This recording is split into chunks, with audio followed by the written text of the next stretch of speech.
All right, let's talk about a word you've been hearing everywhere lately: inflation. What in the world is it? And more importantly, what is it actually doing to the money in your wallet? Let's get into it.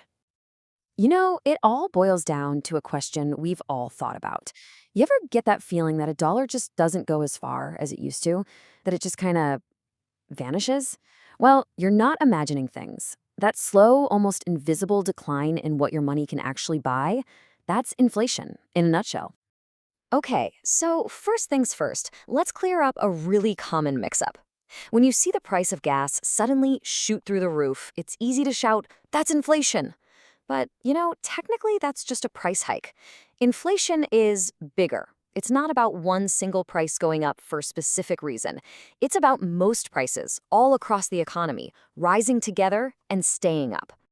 So, with that in mind, let's nail down a really clear definition of what we're talking about here. Okay, here's the textbook definition. Now, I want you to focus on two really, really important words here: sustained and broad-based. Sustained means it's not just a one-time price jump that goes away, it sticks around.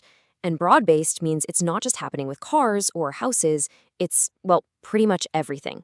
And the end result? Your money just buys less stuff. I love this analogy. It's a perfect way to picture it. A single price hike, like for eggs or lumber, that's just a wave. It can be a big one, sure, but it's a single event. Inflation, on the other hand, is the entire tide coming in. It slowly and powerfully lifts all the boats, all the prices, right along with it. So, if inflation is this big, broad background force, how on earth do you actually measure it? I mean, how do you put a number on it? Well, economists do it with something called the basket of goods. The main tool they use is called the Consumer Price Index, or CPI. And honestly, the idea behind it is pretty straightforward. First, they create this imaginary shopping basket, and they fill it with thousands of things a typical family would buy. Then, every single month, they track the total cost of that exact same basket. The percentage change in that total cost from one month or 1 year to the next, well, that's the inflation rate you hear about on the news. So, what's actually in this famous basket? Well, it's everything you can think of: groceries, gas, rent, haircuts, doctor's visits, you name it. But, and this is a really important part, not all of these items are treated equally. Housing costs, for example, make up the biggest slice of the pie. So a jump in rent is going to have a way bigger impact on the final inflation number than, say, a jump in the price of movie tickets. And that brings us to a super important takeaway. The CPI is just a national average. Your personal inflation rate could be totally different because it all depends on what's in your personal shopping basket, right? If you rent an apartment and have a long commute, you're going to feel inflation a lot differently than a homeowner with a fixed mortgage who works from home. Okay, so we know what it is, we know how we measure it, but what causes it? Where does it come from? Well, economists generally point to three main culprits. First up is what's called demand pull inflation. This is the classic scenario you've probably heard of: too much money chasing too few goods. Just imagine the economy is absolutely booming, right? Everybody's got a job, wages are going up, people are spending like crazy.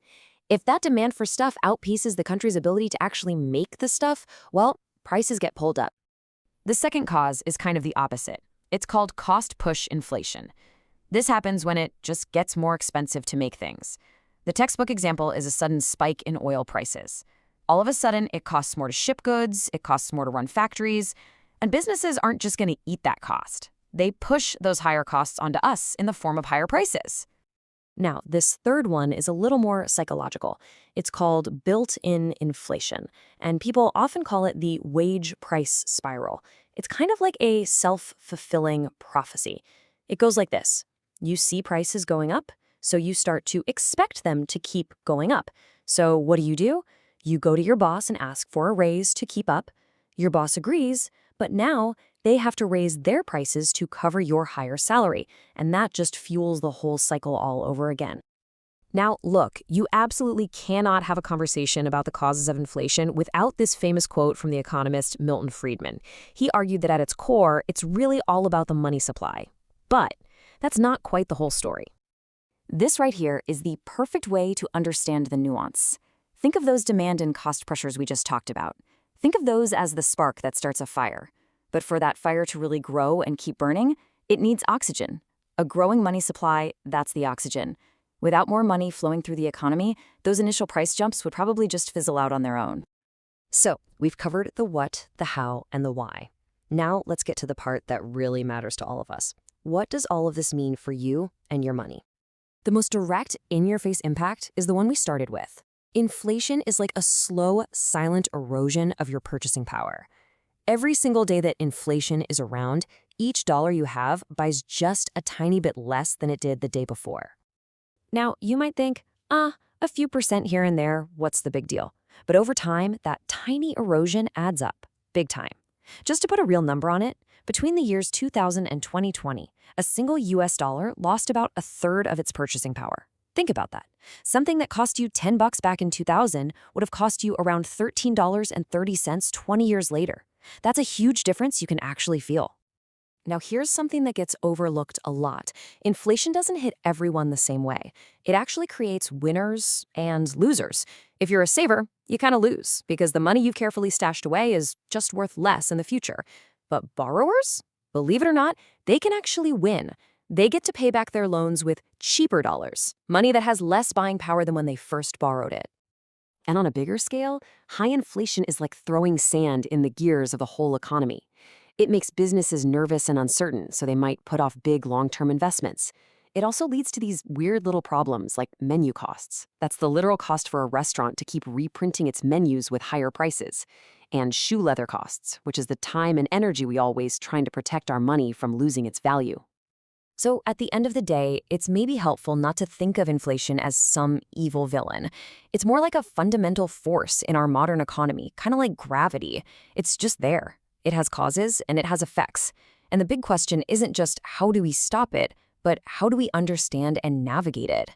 Because knowing how it works, that's the first step to dealing with the economic world we all live in.